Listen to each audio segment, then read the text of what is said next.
Hola amigos de Buena Nueva, un gusto saludarlos por acá el profe Gio y hoy en compañía de Ana Graciela. Ana, ¿cómo estás? Hola, un gusto estar acá.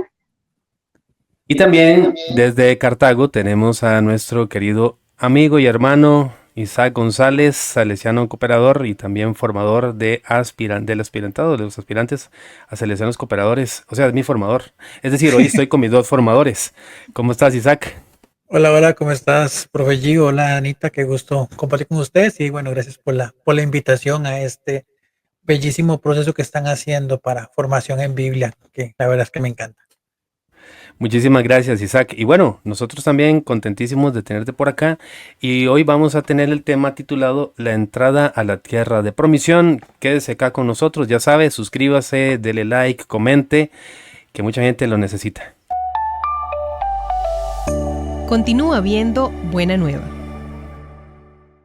Bien, continuando acá con los libros en el estudio que estamos llevando de Biblia, hoy vamos a encontrarnos un poco con los libros propiamente de Samuel y de Josué, de jueces, perdón, donde estaremos encontrándonos con unas figuras muy importantes dentro del establecimiento ya de líderes, ¿verdad? Dentro del pueblo israelita y también de sus primeros reyes. Así que a Isaac le voy a dar la palabra para que nos hable un poquitito de cuál es la intención de este libro de Josué inicialmente. Adelante, Isaac.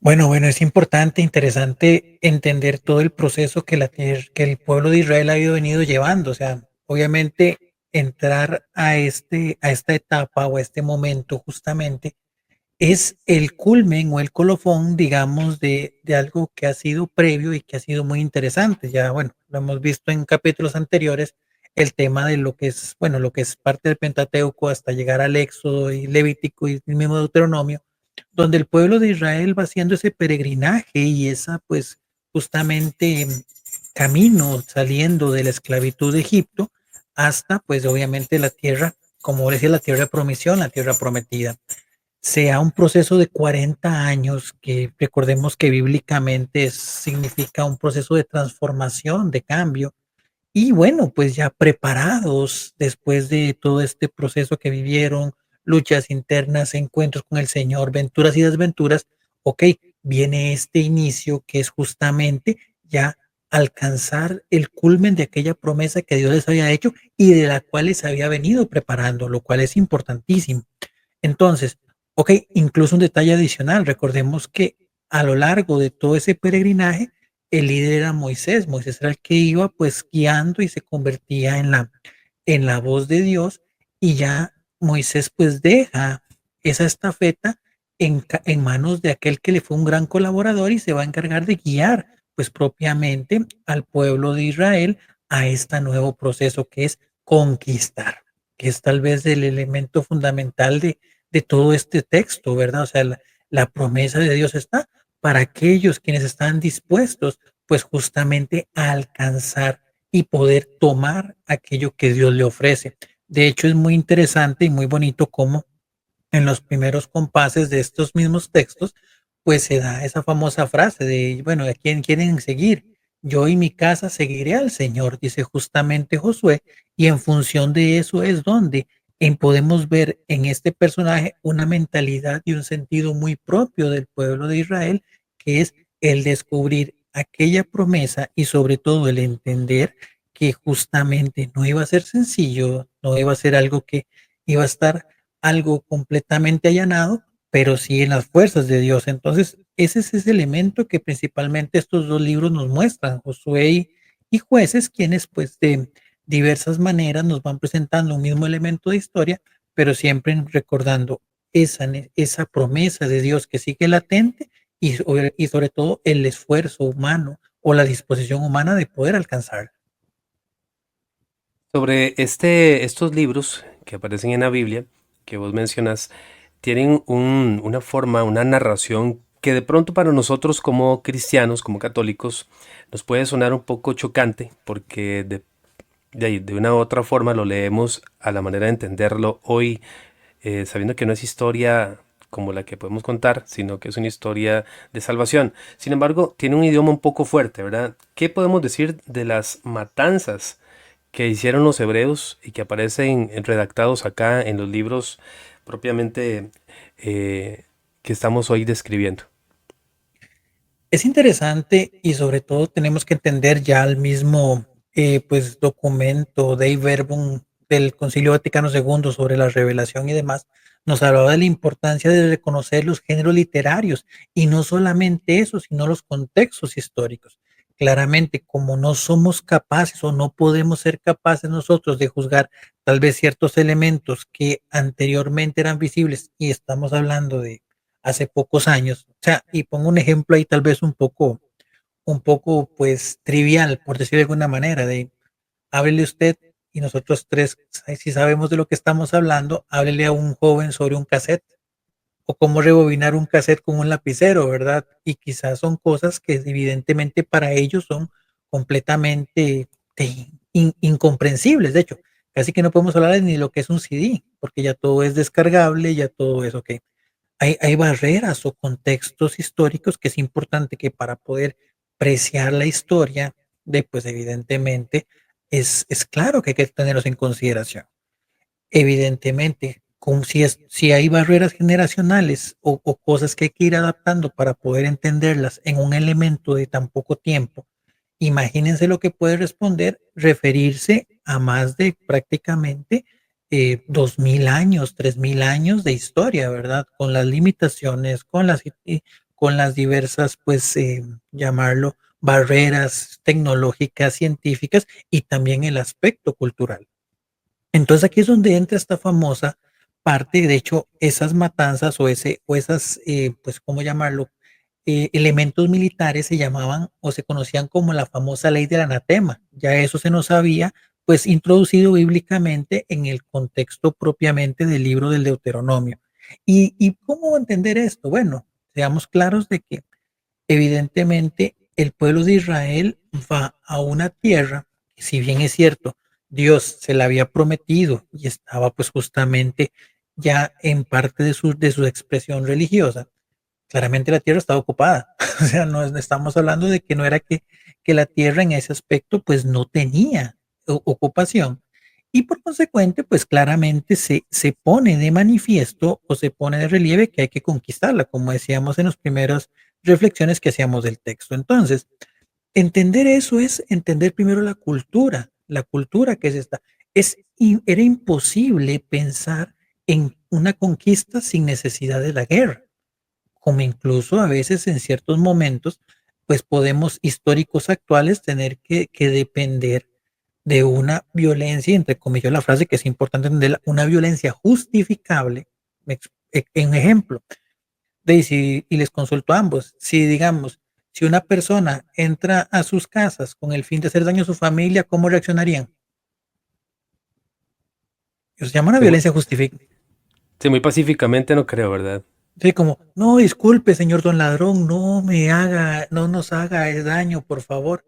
No, si hay una persona que entra, pues justamente con un afán de hacer algo, de hacer un daño serio, evidentemente nosotros en clara derecha, en clara defensa, le he dicho como lo se habla popularmente, ¿verdad? En legítima defensa, nosotros podemos actuar, incluso la ley nos ampara, y no solamente la ley civil, la ley religiosa nos ampara justamente de, en proporción, poder responder a los ataques recibidos. Entonces, en el contexto histórico en el que se desarrollan justamente esas leyes y esas situaciones, es importante entender que el pueblo de Israel se defiende y actúa de la misma manera como el pueblo que en ese momento está en contrincante le reacciona en función de ello. Ahora bien, adicionalmente, todo esto tiene un contexto religioso y espiritual. ¿Por qué? Porque es la manera en cómo el pueblo va comprendiendo justamente los contextos históricos y las acciones que están viviendo. Por ejemplo, y hago otro paréntesis muy interesante de cómo ir entendiendo esos elementos. La segunda lectura que se medita, digamos, el día de hoy, voy a decir la fecha, que es 12 de noviembre en este caso, y porque yo sé que evidentemente tal vez personas lo podrán ver en otro momento. La primera lectura es tomada de la carta del apóstol San Pablo a Tito y empieza a hablar un poco sobre, digamos, cómo tienen que comportarse los ancianos, cómo tienen que comportarse los jóvenes. Y la cita bíblica, de hecho, brinca del versículo 8 al versículo 11. ¿Por qué? Porque en el 9 y el 10 habla justamente de cómo se tiene que comportar los esclavos con sus amos y los amos con sus esclavos. ¿Por qué? Porque en el contexto en el que Pablo escribe, pues claramente se da esa situación. Hoy la iglesia suprime ese texto no porque quiera ocultar nada, simplemente porque ahora eso no dice, en nuestro contexto actual es inadmisible por el desarrollo civil y teológico de que evidentemente no puede haber esclavitud, más bien es la hermandad. Entonces, dentro del contexto histórico propio de la ley del anatema también hay un trasfondo de fe, que era suprimir de la experiencia de pueblo cualquier cosa o cualquier elemento que pudiera desviar la mirada justamente justamente de lo que es el servicio a Dios. De hecho, el mismo Deuteronomio anteriormente hablaba incluso del cuidado que hay que tener de que, por ejemplo, los israelitas no tuvieran nupcias con gente cananea, filistea y demás. ¿Por qué? Porque de los filisteos y cananeos podía entrar la idolatría por los dioses a los que ellos adoraban. Entonces, unido a la experiencia ya normal y cotidiana que tenían que tener de enfrentarse, porque era la consigna y era la norma en la época de hace 3000 años donde ellos se desarrollaban, le incluyen un elemento espiritual de, pues justamente de privarse de elementos o de cosas que les podían hacer alejarse de la promesa de Dios. Ya con Cristo, pues esa mentalidad va cambiando, pero evidentemente todavía faltan más de 1000 y resto de años para poder entender esa plenitud de la revelación. Súper importante eso que decís de la plenitud de la revelación y todo el proceso que se va dando, ¿verdad? Porque ya lo hemos comentado por acá, junto con Ana y otros invitados que hemos tenido, que generalmente hay personas un poco, por decirlo así, fundamentalistas o que toman los textos al pie de la letra y bueno, eso se vuelve muy peligroso, ¿verdad? Tanto para el fundamentalista que se hace llamar cristiano como para aquellos que más bien refutan al cristiano, ¿verdad? Estamos hablando de agnósticos, de ateos, ¿verdad? Incluso de personas que sencillamente no les interesa absolutamente nada de la fe más que criticar. Luego está la contraparte en estos textos, Isaac, y es el tema de los milagros que se pueden ver. En estos temas anteriores, en los capítulos 14 y 13, veíamos cómo Dios actúa, ¿verdad? Pero uno se pone a pensar, es que ya no vemos cosas como estas. El mar se abre en dos. eh, el sol de pronto queda estático, ¿verdad? Es un texto que habla sobre Gabaón, se para el sol. Eso es tomado también al pie de la letra o igual como lo que estabas comentando hace un rato, tiene otro significado.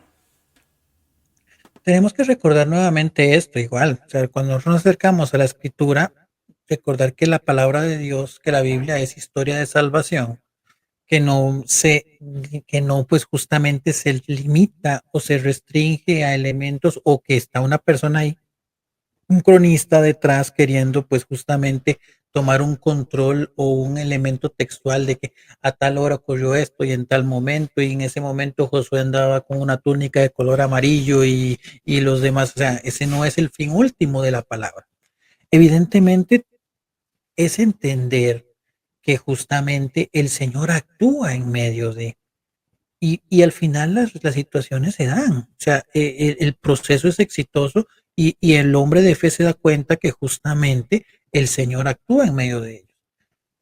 Podemos hablar, y es claro, y ahorita lo comentabas de una manera muy interesante también, sobre incluso las diversas interpretaciones, y disculpen, y no quiero faltar el respeto a nadie, pero sí me obliga a hacer esto, teológicas, que se le quieren dar a muchas manifestaciones bíblicas, y evidentemente a pesar de que el texto sagrado no parte de una experiencia que tenga que ser fundamentalista, como vos lo decís, también primero, el primer elemento fundamental, y ustedes lo explicaban bellamente en uno de los capítulos, es el acercamiento literal de la escritura. Que ese literal no quiere decir que tuvo que haber sido tal cual, sino la comprensión del momento y demás. Entonces, para aterrizar esto, o sea, ¿qué ocurrió o no ocurrió? Pues Dios es todopoderoso y puede hacer cualquier cosa. Pero el centro fundamental de todo esto no radica en esa epicidad o querer, digamos, o reflejar algo tan extraordinario en función de que, uy, que pomposo y demás, no, es en que el pueblo va entendiendo justamente cómo el Señor va guiando el camino que van llevando. De hecho, ahorita decías el tema del río Jordán, que es el que se abre. Justamente, ¿por qué? Porque ese es como el cierre del ciclo. ¿Cómo sale el pueblo de Israel de Egipto? Atravesando el Mar Rojo. ¿Cómo entra el pueblo de Israel a la tierra prometida? Atravesando el río Jordán. Es como ese cierre de ciclo donde el Señor les dice, vean cómo yo he estado con ustedes a lo largo del camino. Y por consecuente, ahora que viene una etapa más difícil, que es justamente la etapa de conquista, porque evidentemente hay pueblos que enfrentar, que incluso si leemos los primeros textos del libro de Jueces y también del libro de Josué, hay muchísimo temor por parte del pueblo de Israel, porque dice, no es que los que habitan estos pueblos son gente altísima, son casi que monstruos, son gigantes y todo esto. Entonces, ahí es donde a través de estos géneros literarios, a través de estas imágenes, a través de estos milagros, el pueblo también recordaba que la mano de Dios con brazo fuerte y brazo poderoso los está liberando. Pero el fin último, reitero, el fin último de esto es el recordar justamente, no tanto en lo que puede hacer Dios, porque Dios lo puede hacer todo, pero sí que Dios camina con ellos. Y de la misma manera como se manifiesta portentosamente, así se manifiesta en la cotidianidad del pueblo. Entonces, desde ahí es donde está ese punto. Evidentemente, volvemos y hablamos de un elemento anterior. La figura literaria épica o el epicismo o versos es también muy propio de la manera de contar justamente las historias dentro de ese contexto histórico, que evidentemente es algo que nos ocurre también muy cotidianamente a nosotros. Nosotros siempre cuando contamos historias, pues siempre utilizamos algún elemento así un poquitito sobresaltando ciertos aspectos que, que al final no es mentir, porque el punto no es que estamos mintiendo, sino simplemente en función de lo que contamos y a quién se lo contamos y a quién se lo dirigimos, pues elevamos o bajamos el tono en ciertas cosas. Por ejemplo, si usted cuenta una andanza de chiquillo y que casi le pasa una torta y que casi se jala una torta, si usted le cuenta esa historia a su mamá, va a decir, no, no, mami, pero todo estuvo tranquilo. Hubo un pequeño, así una situación ahí medio complicada, pero la manejamos. Pero usted se la cuenta a los amigos, usted hasta dice, no, hombre, si nosotros estuvimos subidos en lo más alto y nos tiramos de lo más profundo, en la poza aquella más honda y todo lo demás. Si usted se lo dice a su mamá, le dice, no, nosotros estuvimos en la orillita, nosotros no nos metimos muy profundamente. ¿Por qué? Porque también es a quién le estás hablando y lo que querés dar a entender. Y las dos son la misma historia, solo que el matiz radica como elemento literario en función de querer profundizar el sentido propio del mensaje. ¿Cuál es ese? Que disfrutamos, que lo pasamos bien. En el caso de la historia, esta historia de las cosas, en la historia del pueblo de Israel es, ok, vean cómo Dios nos ayudó a alcanzar este objetivo, porque recordemos que el pueblo de Israel vive, como también vivimos nosotros, todos los que queremos en Cristo, de esa tradición que es el recordar mi historia en función de lo que Dios ha hecho por nosotros. Estamos en el capítulo 15 de este curso de Biblia llamado Mis primeros pasos con la Biblia. El tema, la entrada a la tierra de promisión. Le recordamos que todos los temas que hemos estado realizando durante este tiempo están en un playlist de este canal de Buena Nueva que se llama Curso Bíblico. Ahí puede encontrar todos los anteriores. Compártalos. Sabemos que para mucha gente va a ser de mucha bendición. Continuamos después de este pequeño corte. Escuchas Buena Nueva. Bien, continuamos por acá. Ahora le pregunto a Ana Graciela, ¿cómo nos presenta la conquista de Canaán, precisamente el libro de los jueces? Bueno, en el libro de los jueces se nos menciona que esta conquista tardó aproximadamente unos 200 años, que fue lenta, que fue difícil y que en ese momento cada tribu luchaba por su cuenta.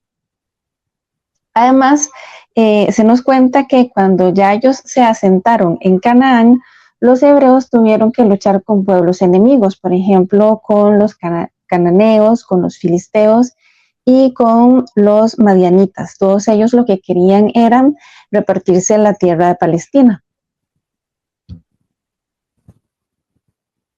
También tenemos por acá un texto, ¿verdad, Ana? Que nos habla un poquito de lo que estamos conversando, para que lo apunte por ahí. Es el libro de Jueces, capítulo 1, versículos del 1 al 2 y también el versículo 5. Vamos a darle lectura. Dice: Después de la muerte de Josué, los hijos de Israel consultaron al Señor diciendo: ¿Quién de nosotros subirá primero contra los cananeos para pelear contra ellos? Y el Señor respondió: Judá subirá. He aquí, yo he entregado el país en sus manos. Ese es el versículo del 1 al 2, y el versículo 5 nos dice: Hallaron a Adonibesec en Besec y pelearon contra él y derrotaron a los cananeos y a los fereceos. Eh, Precisamente ahí empezamos también a darnos cuenta, Isaac y Ana, sobre un grupo de personas que se convierten en un centro súper importante de la historia de salvación en el pueblo israelita, ¿verdad? Estamos hablando de los jueces. Estos jueces fueron 12 en total y se convirtieron básicamente en héroes, ¿verdad? Eran caudillos o jefes de aquellas tribus, y ellos lo que hacían básicamente era ayudar al pueblo cuando estaba precisamente en apuros. Calculo yo que la historia más conocida de todos ellos es la de Sansón, ¿verdad? Creo que es el nombre más común entre todos ellos. De hecho, se los voy a comentar, se los voy a leer por acá. Ellos eran los siguientes: Otoniel, Ahot, Samgar, Débora, Gedeón, Tola, yo digo que es Tola, honestamente no sé si es Tola, Yair, Jefté, Absán, Elón, Abdón y precisamente Sansón, ¿verdad? Que es la historia que comentaba hace un rato, que era muy curiosa. También estos jueces fueron denominados, o por lo menos así está dentro del estudio más, un poquito más teológico, se dividen en dos, ¿verdad? Están los jueces mayores y también los jueces menores. Y los menores son, por decirlo así, un poco menos conocidos. Los mayores son más conocidos y son un poquito más épicos en sus historias, ¿verdad? Como un poquito más fuerte, de pronto un poquito, si se quiere, hasta torpes a la hora de actuar, ¿verdad? Como es el caso preciso de Sansón. No sé si Isaac también tiene algo sobre ello. Sí, sí, claramente, digamos. Bueno, es interesante de la lista que comentabas y demás, que a pesar de las cosas que a veces se hablan del contexto bíblico y bueno, a veces, pues perdón, meter estos temas acá del famoso patriarcado y cómo la iglesia y demás contextos pues hablan de ciertas denigraciones, vean que dentro de la lista de los jueces hay una mujer, está Débora, ¿verdad? Y con un papel muy importante. Y como le decía Ana, ¿cómo nacen los jueces o por qué nacen los jueces? Evidentemente es porque el pueblo de Israel, como lo decía Anita, está distribuido. Ellos viven como una federación. Obviamente, hay dos matices diferentes. Josué nos presenta esta entrada como más rápida y una guerra relámpago y ya nos acomodamos y nos distribuimos y cada tribu tiene pues su territorio y demás pues efectivamente, y después, bueno, jueces nos va presentando esto, como decías, de una manera un poco más, pues lenta, más pausada, más estratégica, pero al final el tema interesante de los jueces es justamente que Dios suscita dentro del pueblo personas para poder cumplir esta misión pues, de mantener la unidad, de defender y que, como lo decías ahorita, no eran personas perfectas. De hecho, si vemos el caso de Sansón, Sansón tal vez era de los más imperfectos de todos, en sentido de que él era pues un poco descuidado, pues evidentemente uno de los mandamientos que le hace el Señor es justamente que al pueblo de Israel era que no se mezclaran propiamente con, con las mujeres de los pueblos con los que estaban luchando, como evidentemente para evitar la idolatría. Y bueno, primero se enamora de una y después, bueno, de lo que es justamente de Dalila, ¿verdad? Él en esa parte, él era también medio egocéntrico, y en esas partes pues se volvió siendo confiado y terminó cayendo y rompiendo la promesa que había sobre él. Recordemos nada más un contextualizando rápido, que Sansón era lo que se conocía en el texto en el Antiguo Testamento como lo que se llamaba un nazireno. Un nazireno era un niño que era pues justamente reservado y preservado al Señor. Entonces, dentro de las cosas que el nazirenato exigía era, por ejemplo, que no se cortaran el cabello, que no tomaran vino y no sé qué. ¿Y qué pasó? Sansón va donde Dalila, una extranjera, toma vino, se queda dormido y le cortan el pelo.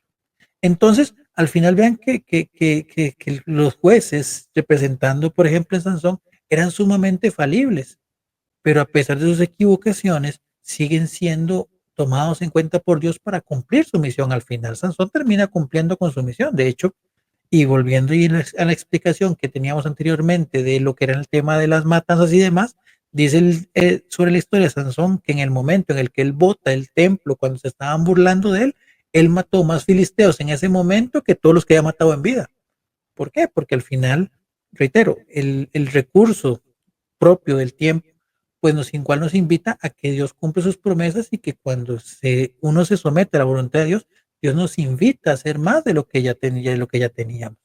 Pero sí es claro que para entender este contexto de los jueces dentro de nuestra experiencia personal, Dios llama a los más imperfectos también. Y en ese caso también pues nos impulsa a nosotros a ser pues caudillos, a ser libertadores de nuestra fe, a pesar y muy difícilmente o por las cantidades de equivocaciones que podamos tener o nuestras fragilidades como seres humanos. Exactamente, y de hecho aparece ahora la figura de Samuel ya para el año 1030 antes de Cristo. Es un tema muy interesante. ¿Quién fue Samuel? Samuel en ese aspecto pues ya fue y ya que entramos en una nueva etapa, esto nos va profundizando en la nueva etapa. Bueno, creo que todos hemos escuchado la bella historia de Samuel, hijo de una mujer que no había sido capaz de tener hijos. Recordemos que en el contexto y en el ambiente bíblico, principalmente el Antiguo Testamento, la bendición de Dios o la cercanía de Dios se reflejaba en tres elementos fundamentales, que eran justamente la riqueza, digamos, la salud y una plebe, digamos, el tener o no tener hijos era sumamente determinante dentro del contexto bíblico. Entonces, pues justamente la madre de Samuel es una mujer ya muy anciana y evidentemente cargaba con un lastre muy fuerte dentro de su vida porque no había sido capaz de concebir. Ella ofrece ante el templo que si tenía un hijo lo iba pues justamente a consagrar al Señor y ahí justamente nace Samuel. Que Samuel es dentro de los ambientes bíblicos y demás, es el primero o el pionero de una figura que después va a irnos acompañando, casi que incluso hasta la llegada de Cristo, que es la del profeta. Bíblicamente hablando, Samuel es el primer profeta de la historia de la Biblia. Ya después ya dejamos esa etapa de los jueces, de esos caudillos selectivos y que aparecen en ciertos momentos, sino que ya la mentalidad del pueblo conforme va creciendo y se va desarrollando, va adquiriendo y necesitando nuevas cosas. De hecho, unido a esto, y ahí perdón que meta el churuco, pero Samuel se va a encargar de ayudar y ser el enviado por Dios para organizar el pueblo al siguiente nivel, que es justamente la monarquía, el convertirse en un rey. Pero evidentemente Samuel se convierte en ese primero de aquellos personajes que van a aparecer constantemente de aquí, reitero, hasta la llegada de Cristo, que es justamente la del profeta, y donde aquellos que son, que profeta no es entender el que da nociones a futuro, que después lo verán detalladamente cuando se llegue a ese nivel, sino que es aquel que habla de Dios. Entonces, Samuel se convierte en aquel primer instrumento que utiliza Dios para hablar a su pueblo y organizarlo en este proceso que viene. Precisamente es la última parte que vamos a tocar acá en esta formación bíblica de la entrada de la tierra de promisión, la tierra prometida, con Ana. ¿Qué fueron los inicios básicamente de la monarquía, Ana? Bueno, como mencionaba Isaac, Samuel nota que el pueblo de Israel está desorganizado y él se percata de que se necesita un jefe político y militar.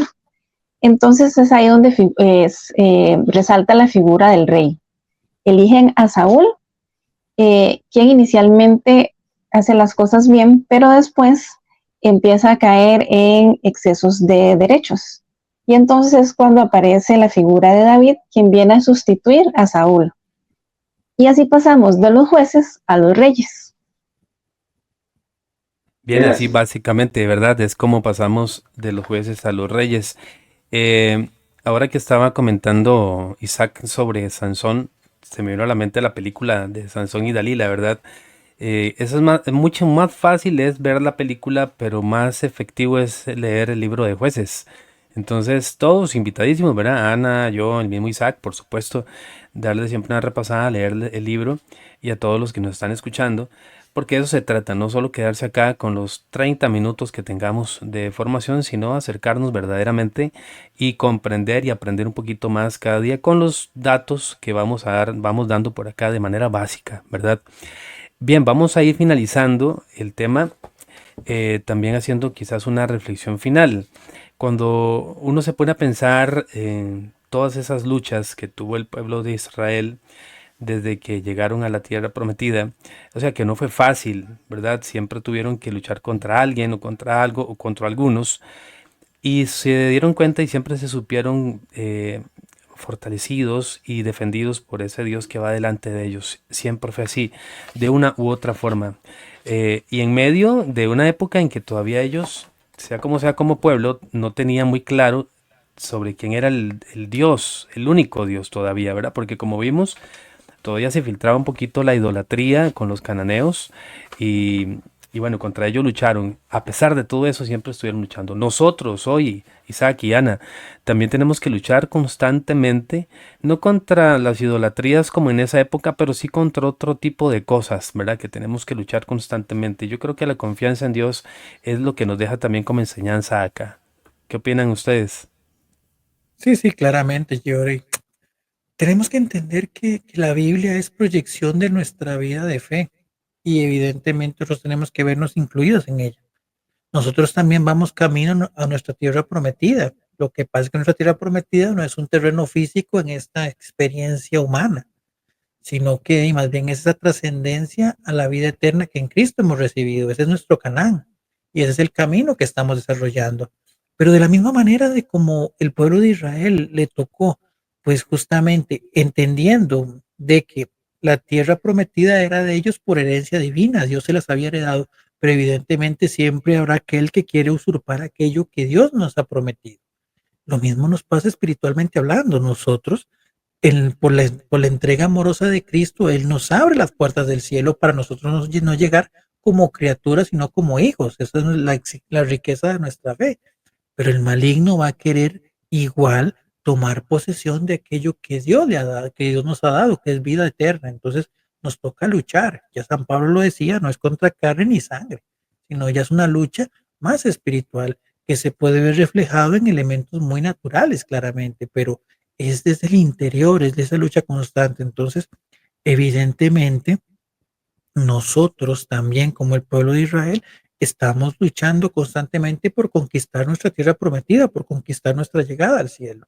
Y en el camino, Dios nos va poniendo también personas maravillosas que nos permiten y juntos poder caminar de la fe y que nos permitan también pues organizarnos, pensar, ayudarnos a orar, ayudarnos a usar las diversas herramientas que Dios nos da. Y ese es el camino de ser iglesia, como ese pueblo ya que no es unido en una etnia o unido en una tribu, sino ya conformado como el cuerpo místico de Cristo. Entonces, entender o visualizar Josué y jueces es el recordarnos también a nosotros que nosotros también estamos luchando por conquistar nuestra tierra prometida, que es el cielo. Ana. Así es, en todo este proceso que pasó este pueblo hacia la tierra prometida, eh, entre muchos detalles que se mencionan y otros que no, el asunto más relevante es la presencia de Dios ahí siempre para ayudarlos, para que llegaran a esa meta.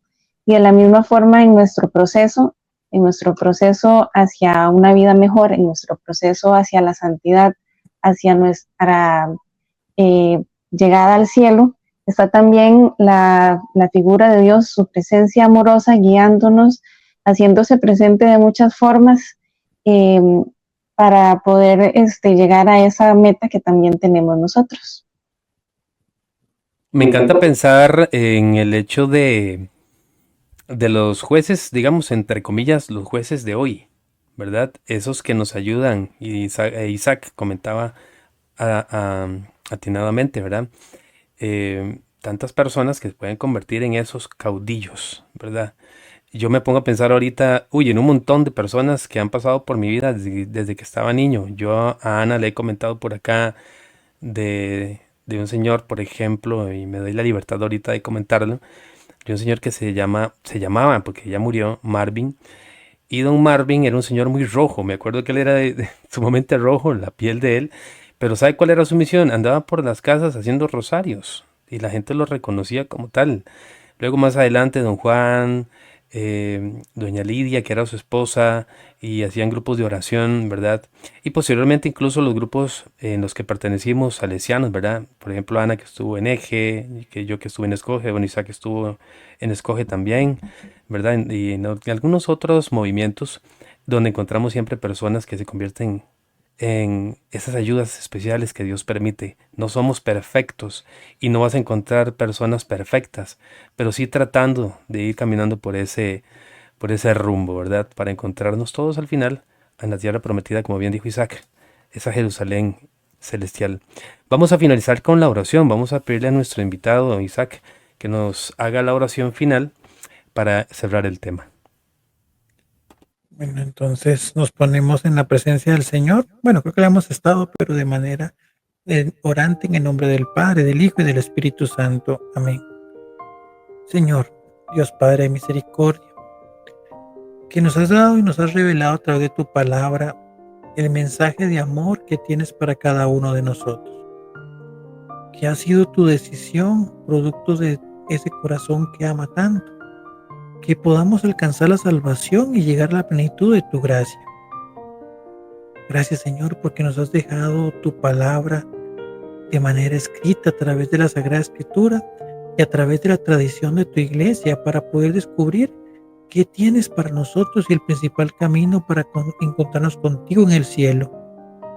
Permítanos recordar que es un don gratuito que nos das, pero el cual estamos llamados a luchar, porque verdaderamente el maligno quiere alejarnos de tu gracia, pero tu gran amor siempre nos dará las herramientas para salir airosos y avante. Permítenos confiar y sobre todo hacer nuestra aquella frase, aquella pues justamente convicción de Josué, que es que nuestra casa, que nuestra vida, que nuestro ser, que todo lo que tiene valor para nosotros, nuestros hijos, nuestros hermanos y demás, pues justamente están para el Señor, servirán al Señor, y en ese servicio encontraremos la fuerza. No permita, Señor, que nos olvidemos de cuánto nos amas y que a veces en la crueldad de la batalla pensemos que estás alejado de nosotros, porque también reluce esa gran promesa que le hiciste a Josué al iniciar esta nueva misión de guiar al pueblo de Israel en la conquista de la tierra prometida. No temas ni te acobardes, porque yo, Yahvé, estaré contigo. Confiamos y sabemos que siempre estás con nosotros, de la misma manera que acompañaste a cada uno de los diversos personajes que hoy meditamos, a cada uno de los que vendrán por reflexionar y sobre todo y de manera particular a nuestra Madre Santísima, a quien le diste el mayor don de todos, que es ser el vientre y albergar a tu Hijo hecho carne.